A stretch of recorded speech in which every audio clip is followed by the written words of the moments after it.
Uma vez eu encontrei uma senhora no aeroporto e ela já era bem idosa. Ela estava acompanhada do filho e ela tocou no meu ombro assim e com muita serenidade ela me disse: outro dia eu ouvindo um programa que o senhor estava fazendo, eu identifiquei um defeito em mim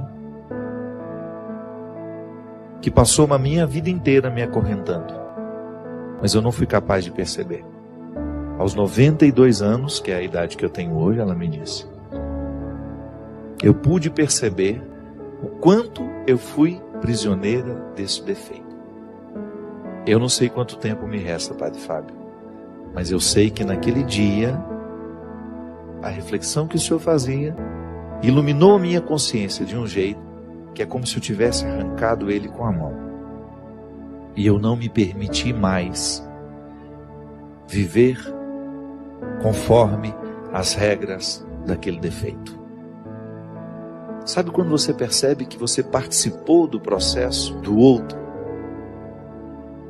Quantas vezes eu me percebo vivendo sobre as regras dos meus defeitos? Porque quando eu passo a viver sobre as regras das minhas qualidades, eu fico mais leve para o outro, eu fico mais feliz, eu fico naturalmente mais interessante. O primeiro movimento que nós vivemos da conversão é a satisfação de ser quem a gente é. Que às vezes a gente fica pensando que a nossa conversão é para agradar a Deus, para. Deus fica feliz à medida que nós estamos. Então quando eu quero corrigir um defeito meu, e para isso a igreja nos ensina a dinâmica dos sacrifícios, né? Porque um ser humano que vive adaptado aos seus defeitos, um ser humano que vive sob as regras dos seus defeitos, ele é insuportável.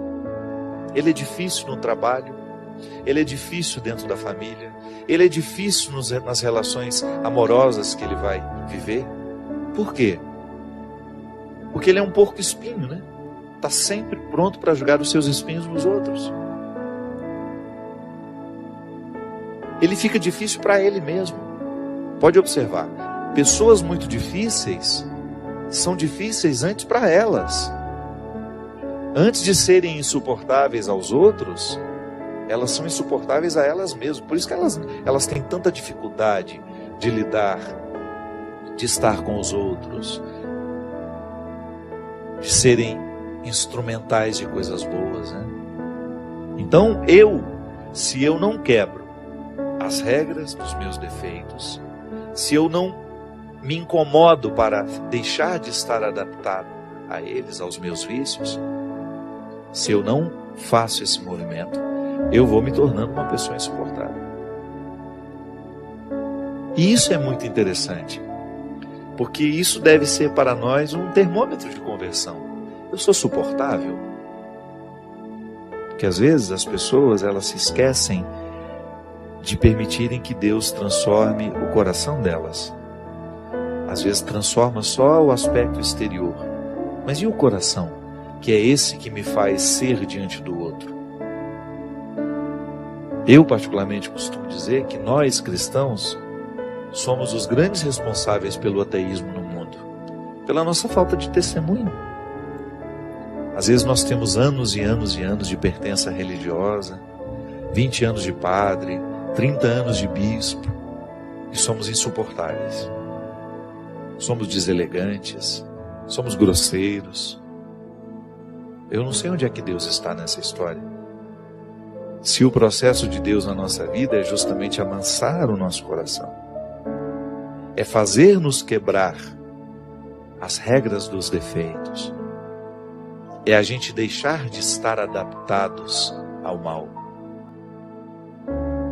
Se eu me torno uma pessoa insuportável aos outros, eu preciso sim rever o quanto de Deus já aconteceu em mim. Que conversão é essa que não me torna uma pessoa mais leve para os outros? É o primeiro sinal, minha gente, de quem se diz religioso. Porque é o fruto da espiritualidade em nós. Eu não me sentir melhor que ninguém. Eu olhar nos olhos dos outros sem ter a pretensão de que sou melhor que eles. Se eu sou um bom chefe, não tem problema ser duro. O bom chefe costuma ser duro, exigente, mas nunca arrogante. Exigente, mas nunca intolerante. Exigente, mas não insuportável. Você sabe que uma vez, diante de uma dificuldade que eu estava tendo, um momento que eu estava vivendo difícil na vida, eu estava percebendo que a minha equipe tinha medo de mim. E nada pode ser pior do que isso. Uma coisa é a sua equipe ter respeito por você. Outra coisa é ela ter medo de você. Quando eu coloco medo nos outros, eu preciso rever com muita honestidade a minha conversão. Não posso compreender isso, sabe? Quando eu, no exercício de ser quem eu sou, eu distrato as pessoas, finjo que elas não existem, que você se acha o melhorzão, o bonzão da história. Quantas vezes nós vemos isso? Ao passar pelo prédio, o porteiro que está ali, meu Deus, esse homem participa da minha vida. Ele pode até não entrar na minha casa todos os dias, mas eu passo por ele todos os dias. Eu quero saber quem ele é. Eu quero saber o nome dele. Eu quero participar. Eu quero estabelecer com ele a partir daquele momento pequeno que nós temos. Às vezes as pessoas não olham nos olhos umas das outras. E a gente diz que está convertido. Ou que está em processo de conversão. Tá bom, mas que processo é esse que não acelera a nossa simplicidade, a nossa leveza? Deus às vezes perde a oportunidade de acessar o nosso coração por causa das nossas resistências, ou por causa do cultivo dos nossos vícios. Às vezes, não consegue recrutar o que tem de melhor em si mesmo, vai ficando abatido, é isso. Todos nós, se não cuidarmos, nós vamos perdendo o referencial da realidade, do que de fato nós precisamos fazer.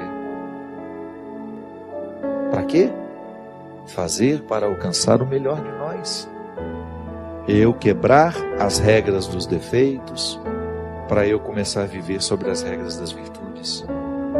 Eu ter a sensibilidade, a simplicidade de identificar os meus excessos, aquilo que me torna uma pessoa difícil, e começar a trabalhar. Quanto mais cedo eu começo a trabalhar isso, maior é o benefício, porque é bom a gente viver a conversão. A gente fica mais agradável, a gente fica mais feliz. E esse é o primeiro benefício da conversão. Eu quero mudar aquilo que em mim é insuportável, para mim e para os outros. Primeiro, porque eu mereço essa transformação. Segundo, porque os outros merecem. E eu estando na dinâmica deste merecimento, os outros também estando, Deus está. Porque Deus se alegra muito quando um filho reconhece o que nele ainda é empecilho para a sua realização. Deus se alegra profundamente toda vez que nós fazemos um movimento de cura, de restauração, de mudança de hábitos. Deus se alegra profundamente toda vez que nós vivemos as consequências da conversão. Porque essas consequências, elas atuam diretamente no nosso caráter. Nós vamos ficando diferentes à medida que Deus entra. Santo Agostinho dizia que até para a gente se sentir arrependido, nós já precisamos estar sob o influxo da graça. Que a graça de Deus aconteça hoje no nosso coração, abrindo os nossos olhos para a consciência, para que a gente tenha condições de perceber tudo o que em nós hoje precisa ser tocado pelo amor misericordioso de Jesus. E que a partir deste amor, desta misericórdia, nós possamos voltar ao nosso lugar. Assumir o lugar. Voltar a buscar o que é essencial para que a gente seja o que Deus quer que a gente seja.